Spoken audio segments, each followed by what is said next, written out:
அழகு கும்பம் உண்ணவரா அந்த தேவருக்கும் தெரியாத மூவருக்கும் தெரியாதம்மா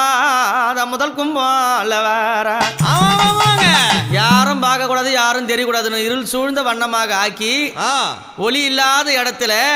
எங்க அம்மா என்ன பண்றாங்க தெரியுமா? என்ன என்ன என்ன அம்மா இருட்டு கும்பம் திருட்டு சோரம்மா அடி அங்காளம்மா புங்கவனத்தா பொங்குற